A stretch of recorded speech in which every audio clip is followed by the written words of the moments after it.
여러분들 한 주간 잘 보냈나요? 오늘은 공동체 회개라는 제목으로 함께 말씀 나누려고 합니다. 지금 혹시 인터넷에서 다운받은 자료인데요. 요즘도 하고 있는지 모르겠어요. 매월 14일마다 특별한 데이가 있다는 거 저도 알고 있나요? 선생님이 학창시절 때 잠깐 있었는데요. 2월 14일은 여학생, 남학생에게 초콜릿을 주면서 고백하는 그런 발렌타인데이이고요. 3월 14일은 반대로 남학생, 여학생에게 사탕을 주는 화이트데이. 그리고 4월 14일에는 그 발렌타인과 화이트데이 때 두 번 다 사탕을 받지 못한 사람들끼리 모여서 같이 짜장면을 먹는 블랙데이라고 합니다. 짜장면 많이 드신 표정. 자, 이처럼 다양한 기념일이 이제 매달 있다고 해요. 어떻게 보면 뭐 장사하는 사람들이 만들어낸 상술일지도 모르겠지만 이렇게라도 정말 내가 마음 품고 있는 또 소중한 사람에게 연인이나 가족에게 사랑을 그런 표현할 수 있는 기회가 또 된다고 볼 수 있겠죠. 자, 그런데 이 세상에는 사랑하는 사람에게 제대로 자신의 마음을 표현하지 못하는 사람들도 꽤 있어요. 그래서 오늘 특별 이벤트로 여러분들 끝나고 나갈 때 선생님들이 작은 마음을 담아 부모의 마음으로 여러분들 물론 이제 동성끼리 우리 남자 선생님들 남학생 그리고 여자 선생님들 여학생들을 한 번씩 안아주는 시간. 오글거리다 지금 뛰쳐나가면 안 됩니다. 우리 친구들 사랑하는 우리 친구들에게 선생님들 마음을 표현하는 그런 시간을 오글거릴 수 있지만 한번 가져보려고 합니다. 그런데 어떤 사람들은 제대로 사랑하는 방법을 몰라서 오히려 실망을 주는 경우도 있어요. 자기 마음에 드는 선물, 자기가 원하는 선물을 주고 상대가 마음에 들어하지 않는다고 또 실망하는 경우도 많이 있고요. 그렇지만 진짜 사랑은 상대가 좋아하는 것을 주는 거겠죠. 오늘 본문에는 그 하나님을 향한 온전한 사랑을 보이지 못하는 그런 한 민족에 대해 말씀하고 있어요. 바로 이스라엘 민족이에요. 자기 방식대로 하나님을 사랑하고 또 하나님을 어떻게 보면 자기 뜻대로 이용하려는 그런 어떻게 보면 어긋난 사랑의 방식을 보여주고 있어요. 그래서 오늘 본문을 이해하려면 이스라엘의 과거를 좀 알아야 하는데요. 우리가 읽지 않았지만 사무엘상 4장에 보면 이스라엘은 블레셋이라는 민족에 대해서 계속 침공을 자주 당하고 있었어요. 블레셋 대군이 이제 이스라엘을 침략하게 되고 이스라엘은 참패하게 됩니다. 자, 그래서 이스라엘의 장로들이 한 가지 방법을 꾀를 쓰게 되죠.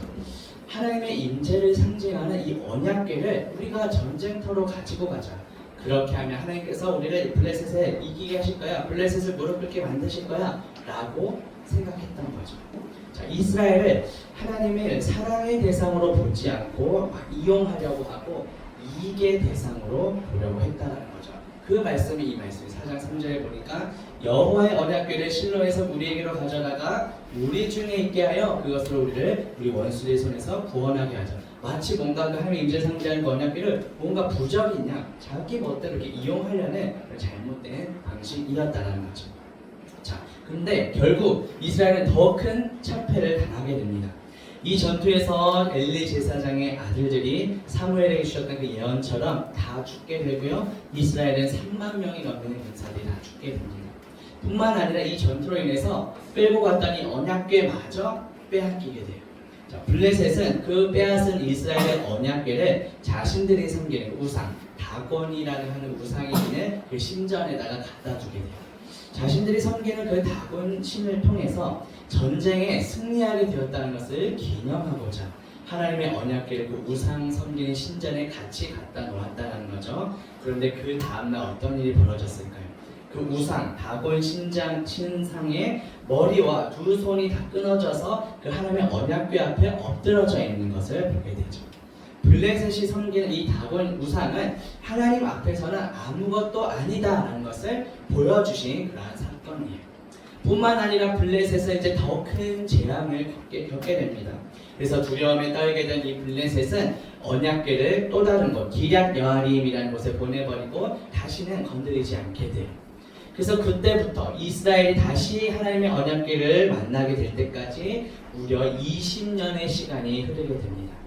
이스라엘의 중심에 있었고 자신들을 지켜주었던 그 언약궤가 없자 그제서야 이스라엘 백성들은 자신들의 죄를 깨닫게 되었던 거죠. 자신들이 하나님의 말씀을 제대로 지키지도 않았고 오히려 자기 멋대로 이용하려고 했구나 이것을 깨닫게 된 거예요.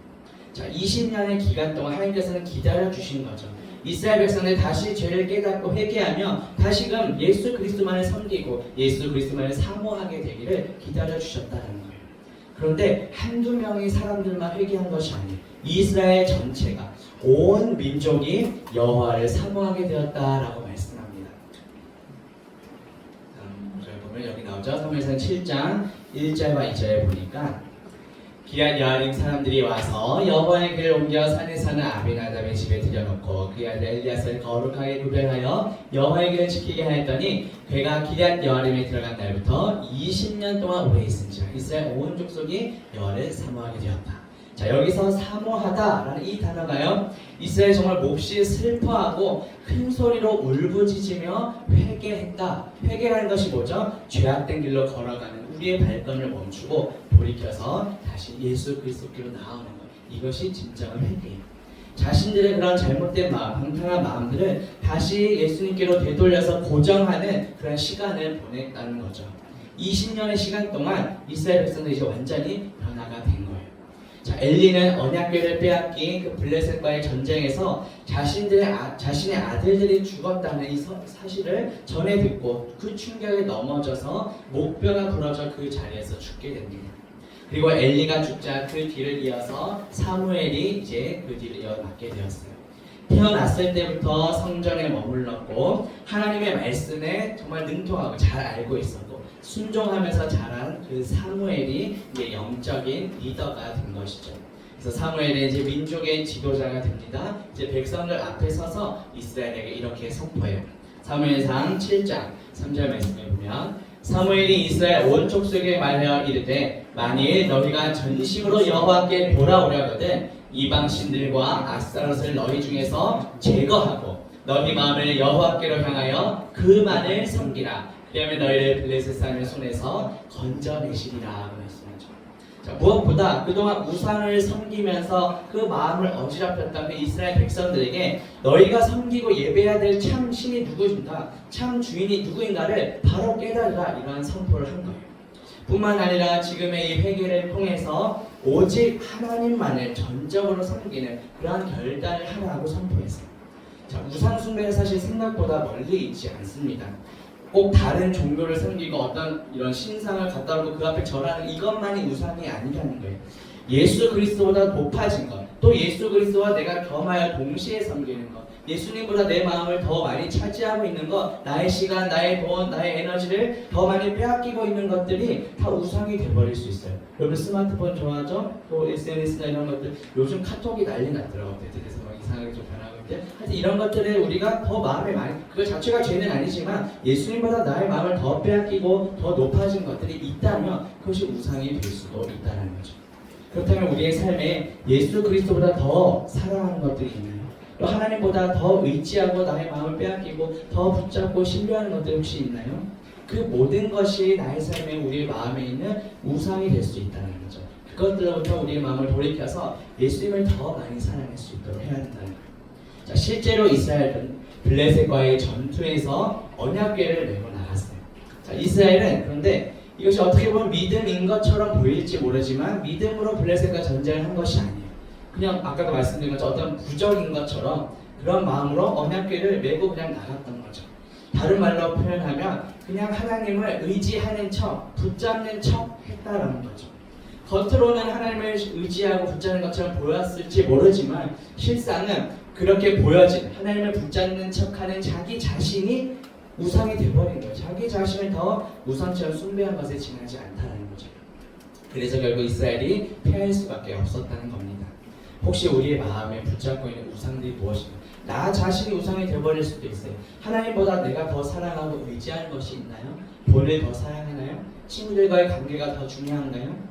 이런 것들이 있다면 우리가 이 시간 결단하고 기도하면서 올바른 신앙, 이것 자체 뭐 그렇다고 막 친구랑 다 절교해 이런 말이 하는 건 아닙니다. 친구의 관계 너무나 중요하지만 예수님을 사랑하는 그 관계보다 더 높아져서는 안 된다. 우선순위가 중요하다라는 말씀이에요. 내 마음에 우상이 있는 사람은 점점 나도 모르는 사이에 하나님과 멀어지게 됩니다. 또 그 우상이 진짜 우상인지도 깨닫지 못하고 점차 나의 영혼이 메말라져 가는 거예요. 잘못되었다고 느껴지는 것, 내가 그 죄가 깨달아지는 것도 은혜입니다. 이스라엘은 20년의 시간이 흘러요. 너무 오랜 시간 흘러도 돌아오게 됐죠. 잘못된 점을 내가 깨닫게 해주셨을 때 바로 깨닫고 회개하며 주님께로 우리의 마음을 돌이키는 것이 너무 중요하다는 거예요.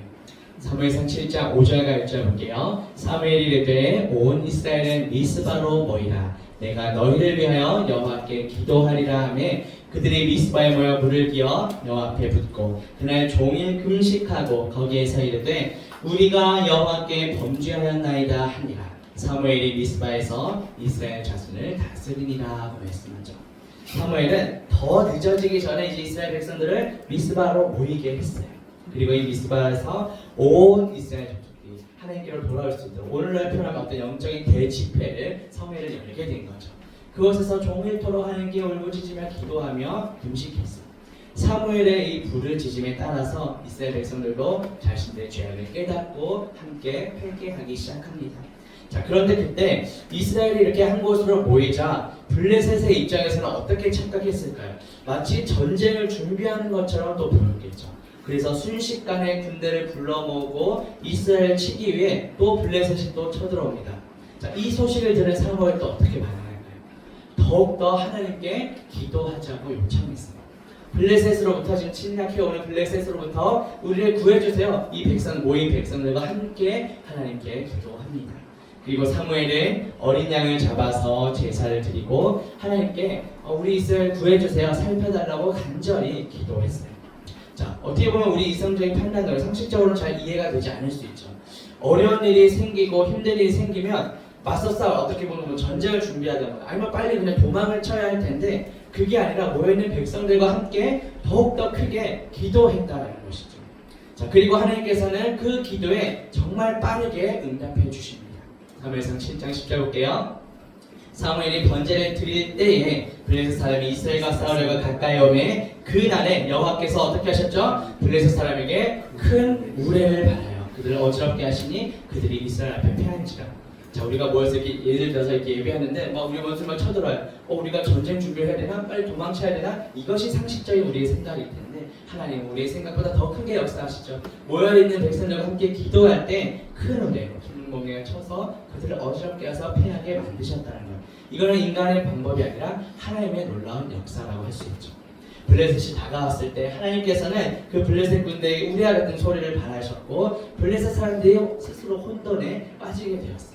자, 그때를 놓치지 않고 이제 이스라엘 백성들이 블레셋 군인들과 싸우기 시작합니다. 그리고 막 도망쳐가는 그 블레셋 군대를 놓치지 않고 다 진멸함으로 큰 승리를 거두게 되죠. 사무엘상 7장 11절이요. 이스라엘 사람들이 미스바에서 나가서 블레셋 사람들을 추격하여 뱃갈 아래까지 쳤더라 이렇게 말씀하고 있죠. 자, 긴 시간 오랜 시간 동안 블레셋한테 그때 그냥 계속 당해만 왔어요. 당하기만 했던 이스라엘인데 이제 자신들의 죄를 깨닫고 우상을 숭배했던 예수님보다 더 의지했던 것들 다 회개하고 하나님께로 이제 마음을 돌이키자 정말 놀라운 역사가 이루어졌다는 거죠. 블레셋이 더 이상 적수가 아니라 적수가 되지 않고 하나님의 은혜와 능력을 힘입어서 이스라엘 백성이 큰 승리를 거둘 수 있게 되었다는 겁니다. 자, 그렇다면 지금 오늘 말씀 듣고 어떤 생각이 드나요? 혹시 그냥 나의 어떤 힘과 나의 노력으로 어떤 어려운 문제가 왔을 때 내 힘으로 그것을 감당할 수 있다, 내가 해결할 수 있다 이렇게 그냥 자만하고 있지는 않았을까요? 또는 하나님 말고도 나의 삶을 책임져 주는 것이 많다. 우리가 혹시 이렇게 생각하진 않았을까요? 자, 그러면서 점점 하나님을 의지하지 않냐고 점점 더 하나님과 멀어지고 하나님보다 내가 더 좋아하는 것, 내가 더 의지하는 것을 우리가 붙잡으며 살아오진 않았을까요? 자, 우리도 오늘 말씀을 통해서 우리가 잘못된 방식으로 사랑하는 것들이 혹시 있었다면 그것을 반성하고 회개하는 그런 시간을 가지면 좋겠어요. 하나님을 사랑하는 예수님께 내 마음을 더 최우선순위에 두는데 혹시 방해되는 것들이 있었다면 그것들을 좀 돌이킬 수 있도록 끊어낼 수 있도록 우리가 함께 기도하면 좋겠습니다. 하나님보다 더 사랑하는 것, 예수님보다 더 마음에 쏟았던 것들 이 시간 언제 내려놓고 언제 예수 그리스도를 내 삶의 최우선을 모시고 인정할 때 반드시 하나님께서 우리 삶을 보호해 주시고 인도해 주시고 역사해 주실 것을 믿습니다. 이스라엘이 자신의 죄를 깨닫고 깨닫는 것도 은혜라고 말씀드렸죠. 깨닫고 다시 주님께로 돌아올 수 있었던 것처럼 오늘 우리도 함께 회개하며 하나님을 전적으로 찾고 의지하여서 정말 하나님의 마음에 우리가 더욱더 우리 마음을 우리 중심을 예수님께 고정할 수 있는 그런 은혜가 있기를 원합니다. 그래서 내 삶을 가로막는 것 예수 그리스도의 그 은혜와 능력 안에서 해결받는 저와 모든 친구들 되기를 주님의 이름으로 축복합니다.